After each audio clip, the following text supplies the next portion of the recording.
Hello and welcome to Women of Influence podcast. Hi, I'm JaLynn with the J Group Real Estate Team. The Great American Speak Off. One of my favorites.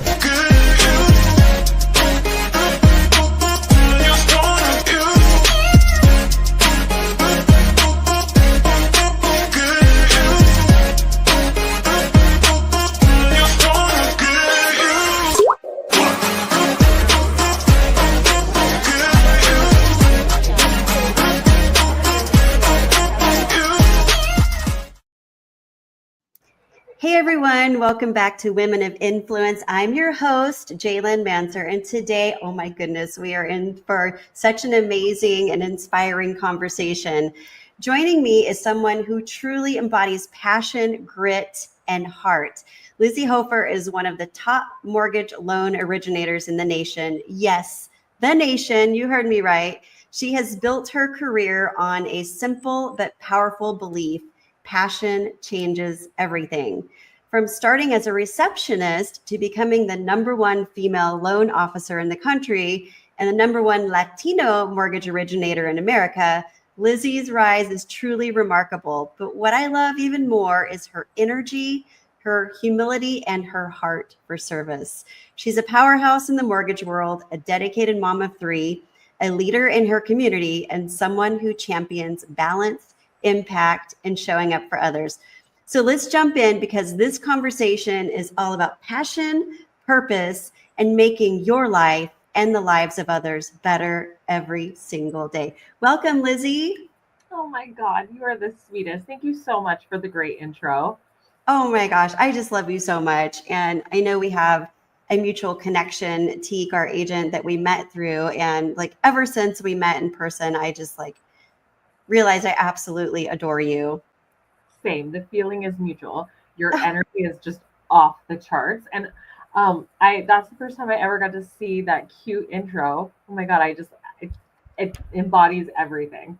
Oh my gosh, thank you so much. It's super fun. Like, how can you not feel energized after that? I know. Well, and I think that that's what's so beautiful about knowing you, is that you inject energy and fun into everything.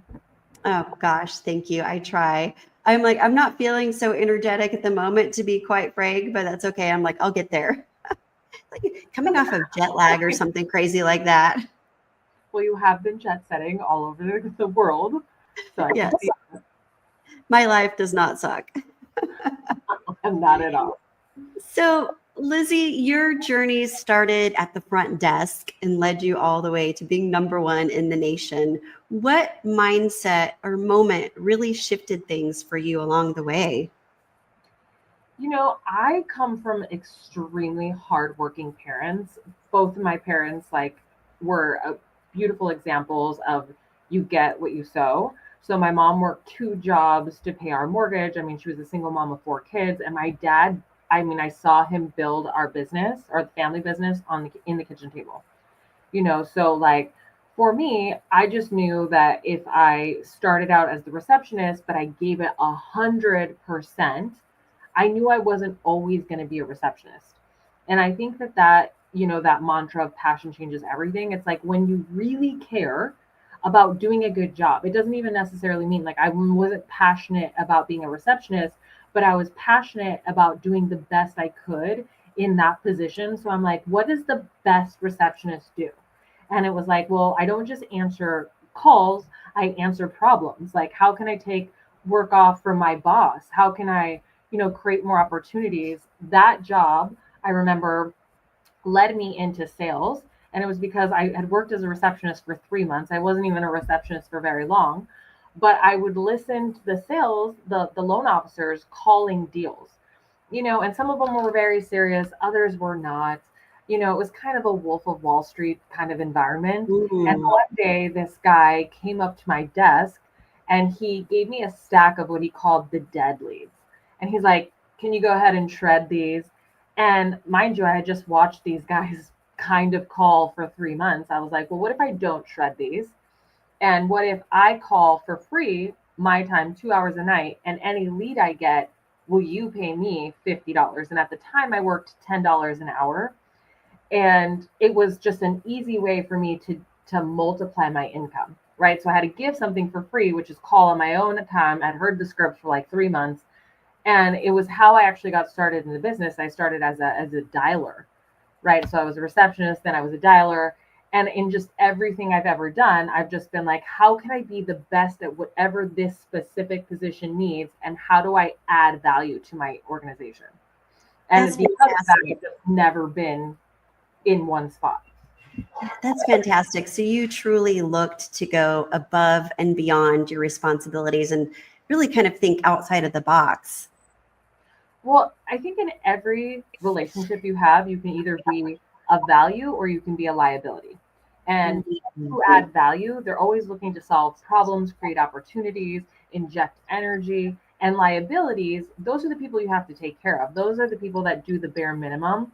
And when you do the bare minimum, right, you do a good job, but not a great job, you're the first people to get laid off. You're the first people that are replaced. In sales, you don't really make the impact. So your clients aren't repeat clients, they're transactional, right? So I did one deal with you and then I forgot your name. And when you realize that you have these two options, you can create value or you can be someone that needs value, the world kind of changes.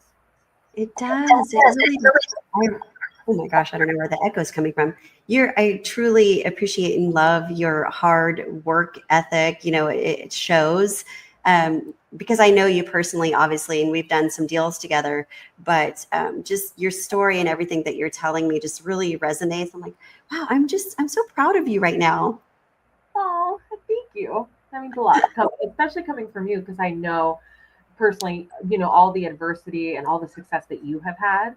And I mean, one of the things I love the most about you is how, regardless of what is showing up, like you're like, I'm low energy today, and you still come with the most like insane positivity with a smile on your face. I mean, like you would never know. I mean, I'm obsessed. I think it's so great.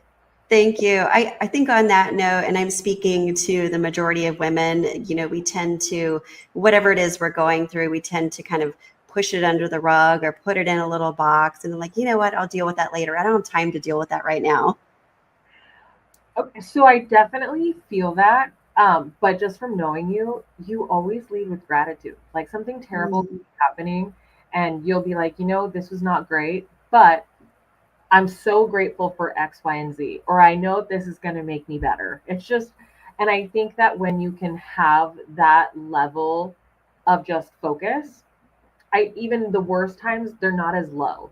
Like my business mentor is always like, the goal in life is not to not have problems. It's just to bring up your lows so that the peaks and valleys aren't so like dramatic. It's like a Mhm. series of hills versus like a mountain range. Exactly. And those challenges and obstacles we face, they really do truly help you to become stronger and have more confidence and just more reassurance to, push forward and keep doing things stronger and even better. 100%. Yeah. I love that. So you say passion changes everything, and it's clear that you live that. What does passion look like in your day to day, especially when things get hard?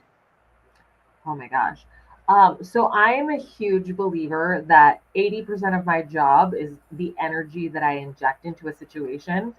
So when you're pre-qualifying for a house, I mean, given the circumstance, some of it's happy, a lot of it's not so happy, right? So you talk to somebody that's credit challenged, or they don't have the down payment, or they didn't qualify for enough, or they're going through a divorce, or they're buying after a spouse dies. I mean, there's a variety of reasons why somebody is looking to purchase. And it isn't just for the happy ones, like you're getting engaged, you're getting married, you're having a baby. And so, because of that, right, you have to be the person that injects positivity into everything. And so, if it's a not right now, right, instead of a no, it's a not right now. Here's the plan. It's so awesome that you've made this choice. Like, this is also an investment in your future. And I think that when you can take that outlook, when then everything becomes an opportunity, whether it's not today, it's in the future. It makes everything 10 times easier, better, more impactful. It changes the way you show up for your job, the value that you give, and the experience for the end user, the client, the referral partner. It's 10x because people truly care about the end result. it isn't just a transaction. Yeah, and it absolutely shows. And I imagine the majority of people that you talk to, even if they're not ready right now, it's a no, but not it's a not yet, not a no. They, because of your enthusiasm and your energy, they actually want to come back to you and to work with you. And they probably actually end up following up with you versus the other way around. I mean, well, I think follow up is huge in any kind of sales industry. You have to be good at follow up. But yes, you are like people remember how you make them feel. Like that's a Mm, famous quote, and it's a famous quote for a reason because when you make someone believe in themselves, people don't just forget about that. And like it's easy to say no. In fact, it's easier to say no than to go and find the answer. And mhm. we experienced this. We had that deal where there was like all kinds of crazy things. Like the guy hadn't been self-employed for 2 years. There was like a fence that needed to be built on the house. And a lot of people would have been like, no, I'm sorry, I can't help you because you need 2 years of self-employment income, et cetera, et cetera, et cetera. And then Mhm. other people would have looked at that property and been like, no way. And people who are passionate about helping someone, they look at, okay, these are my obstacles and how do I solve this problem versus I just have a mountain of obstacles.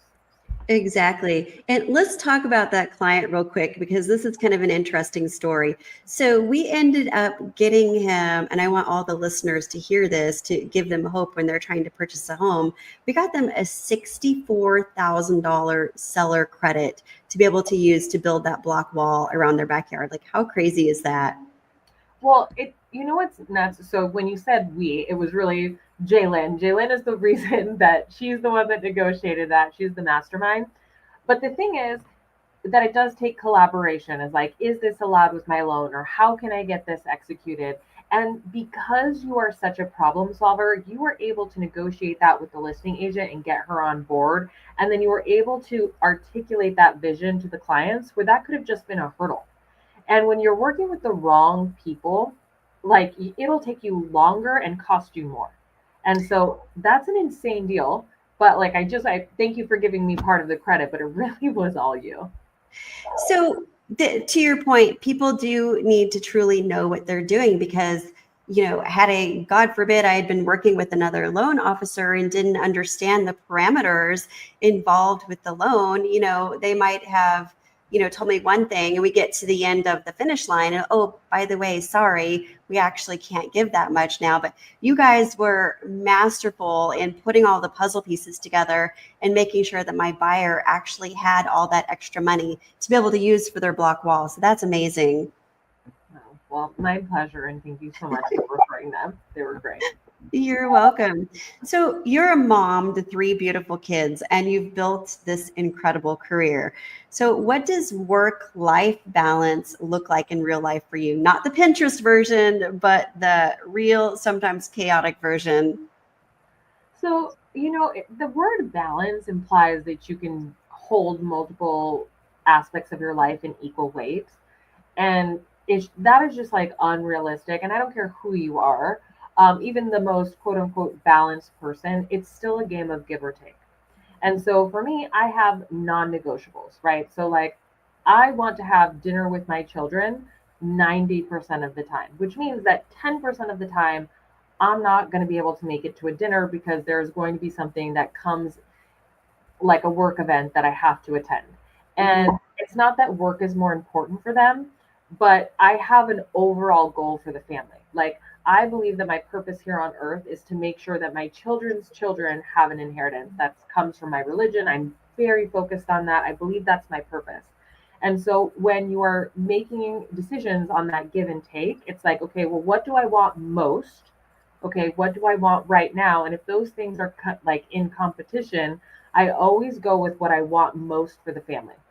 And so I just know that there's going to be times when my kids feel disappointed by a business decision that I'm making for the overall what we want most.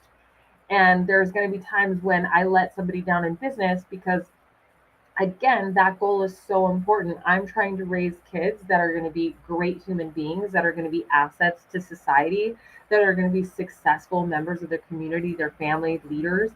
And you have to demonstrate what that looks like in all aspects. This idea that, you know, that I'm always going to be home and I'm always going to be doing these things and I can never miss an event. will just set unrealistic expectations for them too. It's okay that they see me work. It's okay that occasionally they are at home with my sister who, helps me watch them at sometimes.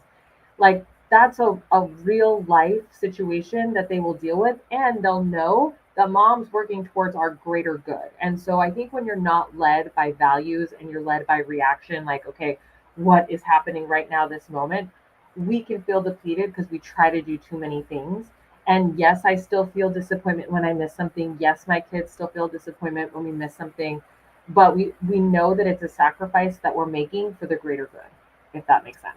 It does. That's so powerful that you have those priorities and those boundaries set in place. And your kids are watching you. They're seeing how hard you're working and they're seeing the sacrifices that you're making.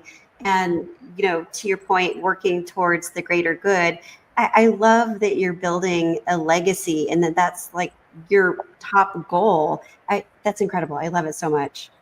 Well, and I remember when I first got divorced, I really did try to be all things because you just feel a tremendous amount of guilt, right? Like you've already messed up their lives enough. You just feel like you got to be the perfect, or at least I felt. I felt like I had to be the perfect mom that was always home, breakfast, lunch, and dinner, like whatever they needed. And it just was unsustainable. And I remember having a family meeting, and I'm like, you guys, we need to have a family meeting, just like you have in business. I'm like, everyone has to understand what we're working towards, that we're not individuals, we are part of a family. And a family has goals the same way that you will have goals as a person. But these are the core values that we live with and we live for. And one of them was like, we're all in this together. Like this is everybody's contribution to the greater good. And when they understood that my job, it doesn't just pay the bills, but it's like paving the way for college, for their future houses, for vacations, things of that nature. It's not like, a lot of times we don't explain this to kids. One, they don't have aspirations, goals, and they think that you're choosing something more important than them when you're really going to work for them, if that makes sense. It And does. it's so important as a woman, especially because we carry a different lens and hat, that we explain that, you know what I mean? Because we're the ones that honestly take on the emotional load. And for whatever reason, when you said like we sweep everything under the carpet, it's like, no, I need you to know how hard this is. Like I'm the kind of woman that demonstrates how hard things are. I always say like motherhood is hard for me and sometimes it shows. Work is hard for me and sometimes it shows. When I'm having emotions, I'm like, hey, a mom's having real life emotions right now. I think when you try to be all things and you try to be perfect at all things, it just that is that impossible like Pinterest balance that none of us can ever achieve. It's just going to backfire. I think all of us moms should have that sit down talk with our children and explain to them what it is that we're doing. Because we're part of a team, right? It's not mom against the kids and, mom's out there working just to make money. It's like, no, here's the grand purpose. Here's the overall goal. That is so smart. Well, and it just really truly came out of a breaking moment. I was like, I can't do this anymore. And they're little, but one of the coolest things about living life this way is that when you ask them what they want to be, like my daughter actually said, I want to be a businesswoman like you. Aww. That it's like one of the greatest, like when you ask me about things I'm the most proud of, that is something I am the most proud of. That instead of being a movie star or wanting to be whatever she could be, that I'm setting an example where that my kid would aspire to be like me is everything. I mean, that is just a huge win. Speaking of setting an example, you're known not just for results, but for the experiences you create. How do you stay client focused while also empowering your referral partners and team? Well, I think it's just you got to work with like-minded people. Like I could never work with somebody who wasn't client first, who did not truly care about the end person's results. I think if there's a mismatch there, you'll never create congruent results. So for me, it's like, okay, we're in this again together. What's the big goal, right? How do we make this experience less stressful? Buying real estate, just in general, it's a large financial purchase. Mhm. It's often the largest bill that somebody will have in their budget, and it impacts their entire life. If you put somebody, in a position where they're going to be house poor, right? That messes up everything. And so being aligned, caring, working with people who get it. It just means that you can create an experience for somebody that is going to be a lot more enjoyable, more fun, less stressful in the end. Um, but I think that it's like a two prong. You got to find people that are on the same page with the same goals. And then you have to find people like on your team that care about the same exact results. So everybody on my team is always also very client focused, very client first. Speaking of your team, I've met a couple of your team members, and they are just absolutely incredible human beings. And I would love to meet one of them in person. I've not met yet. But yeah, I recommend to all of the clients I'm working with. I mean, you have to go with Lizy and her team over at CCM because they are going to take such good care of you with white gloves. And it's just an amazing experience. And you just get this warm, fuzzy feeling. Well, I thank you for saying that because I really want people to walk out and feel like they work with people who care, and I'll give you a recent example. It's like I talked to a guy and I was his second quote, and he was getting a second opinion because he wasn't able to qualify for the amount or the type of loan that he wanted. And it had to do with the fact that he was late in child support several years ago, but his child support was caught up and it was done. But he didn't know the process for getting it removed off the auto. Mm. And you do have to apply for that to happen. Otherwise, it just keeps coming out. And there was no real way of explaining how much he was in the arrears or anything because he just, like, his account was closed. It was supposed to be done. And so everybody else that he talked to was just like, sorry, we have to count it as a debt and you're SOL. And like, because he told me this problem, I was like, okay, well, let me just make some calls. Let me just find out what this is. And it turns out one of the contacts I had in family law walked me through the process. And we actually got it's like a $1,500 payment every month. Okay, that's like another mortgage payment. We got it removed and stopped finally. He just got a check today. He called me. He's like, oh my God, I just got a check for $9,000. I'm so grateful to you. This is making a huge difference in my life. And that's the kind of thing. If like you don't work with people who care, like you don't have that kind of impact and that kind of experience, like it just ends up being like, oh, she just did my mortgage.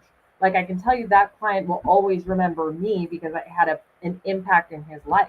And everybody on my team knows that that's the goal. It's like you're not a stack of papers. You are a human buying a home that you will create memories and a life in there, and that experience should reflect that kind of value, like that kind of impact. Yes. So you didn't give up on him just because of the situation with the child support like many other lenders did. You truly have a servant's heart and you want to help him find the solution and help solve the problem. That is just incredible. I love that. Well, and the thing is, like a lot of people will hear that story and be like, oh my God, that was hours worth of work. It's like, no, I really was like, okay, where do I find this? I just made a couple calls to the court. I realized I knew somebody.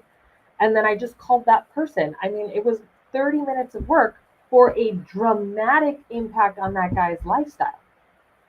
And that's the kind of thing. It's like you can go above and beyond, and it doesn't have to be like breaking your back, but it is that level of intention that you heard and cared about what somebody wants in their payment, what somebody wants in their cash to close, what somebody wants for their overall purchase. And that's the thing, JaLynn, like that's why I love you so much, is that you will hear these things and you will go, okay, I've heard you, and let me go find you what you want, whether it's on the market or not, whether it's, you're calling expireds, like you go and hear them. And like, when you're trying to create that, like, you know, white glove experience, it takes somebody who really cares and listens. And it's not like the break your back kind of effort that some people might think it is. I think it just comes naturally to you and I. We just that's just how we think, right? We want to go above and beyond and come up with a solution when everybody else is just ready to walk away. Totally. Yeah. So, Lizy, you don't just build business, you build community from volunteering to the White Envelope Project. Why is service such a core part of who you are and how you lead? Well, I mean, I think it's because that's why we're here on earth. They're like two commandments. It's like love God and then love other people as you love yourself. Mm. And I think that if you are wanting big things, you have to give big effort and big energy. And I just think that that's part of why we're put here on earth. Mm. Great answer. I think the same way. It's like when I go to heaven, go to the pearly gates, I want my heavenly Father to say, "Well done, my faithful servant." Mhm. Yeah, you want to be like, I contributed more than I took, right? Like, Mm. I'm proud of this effort. And I just think that we didn't get here all on our own. Like, I, again, raised by a single mom with two kids, or with four kids and two jobs. And like, I struggled, and lots of people invested in me to get to where I am at. And for me not to reinvest in other people what I feel like would be a sin, you know? Yeah, absolutely. So you probably have already touched on this. I'm going to ask you a couple more questions. So, what is one belief or habit that you credit for your success? Practicing gratitude, I think, and Mm. not just the gratitude where I'm like, oh, I'm so thankful, but like there are times when I feel really bad and I have to remind myself that I didn't just get here on my own, and me giving up would be a slap in the face to all the people who have helped me, all the clients who've trusted me, all the referral partners who've worked hours to help us get things. Mm. And so, like, really being intentional and focusing on one, how I can be truly grateful for the assistance that I've had, and then also how I can inject that kind of gratitude into other people. So I think that for me has been a game changer in all things, because it's, bad mood, it puts me in a good mood. When I'm feeling, any kind of cockiness, it puts me right back into humility. It's Yeah. a really great grounder. Yes, the attitude of gratitude is, I'm a firm believer in that myself. Like when I'm feeling in a bad mood or grumpy, I know hard for you to believe that I ever get in those moods, but I do. And I just remind myself something that I'm grateful for. And it can be something just very simple, like, oh my gosh, I'm grateful for my sippy cup with my name on it from my friend. It's like, how cute is that? And it doesn't take much to just change that, turn that frown upside down, right? But I think that is like a practice, and there are so many people who do not practice gratitude for real. We see them all the time. It's when you think that you are responsible for your own success. Like, yes, we have to have accountability, yes, we have to take ownership, but the fact is there's so many people at play for any given success. you know Absolutely. and it's just like, Absolutely. if you can't concentrate on that, it's just like it's like these fleeting moments of happiness. They last for 1 second versus like hours, days, years. Absolutely. So here's a random question for you. What advice do you have for ambitious women who fear burning out? um hmm. The burnout thing, I normally I feel happens when you're you're doing things based on reaction versus values. So I, like when I said my greatest purpose on earth is to literally leave my children's children an inheritance, because I feel so deeply rooted in that belief. Like, I believe that I'm supposed to be this example. I believe that the my future legacy is up to me. Like, I've got to do this. It makes it hard to burn out. I do find that when I am acting from a place of insecurity, scarcity, fear, and I'm being really reactive, if I make a lot of those decisions, I feel very burnt out. And I think that that's, like, not to get too into therapy talk, but I think that's a result of codependency. Like, I think you Mm. get burnt out when you're like acting out of values than versus in values.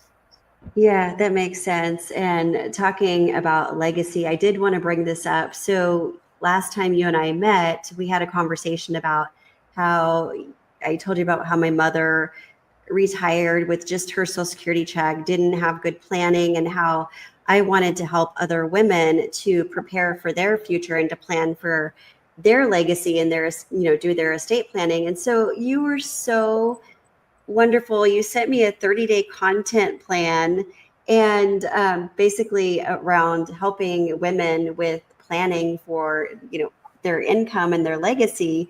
And I'm just so grateful to you for that. I actually have recorded a lot of Instagram reel scripts, which will be going out over the next few weeks, thanks to Lizy Hoeffer. Well, first of all, you give me way too much credit. I just love you to death. I felt very inspired after what you talked about. And it's a very personal thing, and I don't know how much you want to share, but when you have a loved one that gets sick or that gets older and they haven't planned well, it's a huge and burden is a strong word, but it's a huge responsibility. Do you know what I mean? Financially, Mhm. mentally. I mean, you were traveling all kinds to do this. And like that reflection of like, I don't want other people to experience this, not because you don't love your loved one. Like you obviously love so big, but it's because you're like, okay, I have 3 kids that I've got to think about. There Mhm. are women in this place, and I had to figure this out all on my own because people don't ever want to talk about negative life events. No one wants to talk Mhm. about getting old. No one wants to talk about what happens when they die. No one wants to talk about, like, God forbid I get dementia, Alzheimer's, and I can't take care of myself. Nobody wants Mhm. to talk about that. And the fact that you were willing to share your story, like, I remember leaving that dinner and I'm like, I have got to plan for this. Like I have a good plan, but I don't have a plan that says like what happens when if it's this then or that happens, Mhm. And I don't Yeah. want to fall on my kids. Yeah, it's definitely something that people need to have a conversation about early on. And to be completely 100% transparent and honest, I had resentment for my mother for years because she placed such a financial hardship on me because she just didn't have the ability to take care of herself. And, I'm glad that she's in a better place now, but I would just hate for, my children to go through that, what I experienced. It's like, God bless her. She was a wonderful woman. Everybody loved her. But yeah, just people need to have awareness in the education for sure. You know what I think is so touching about what you just shared is that two things can be true at one time.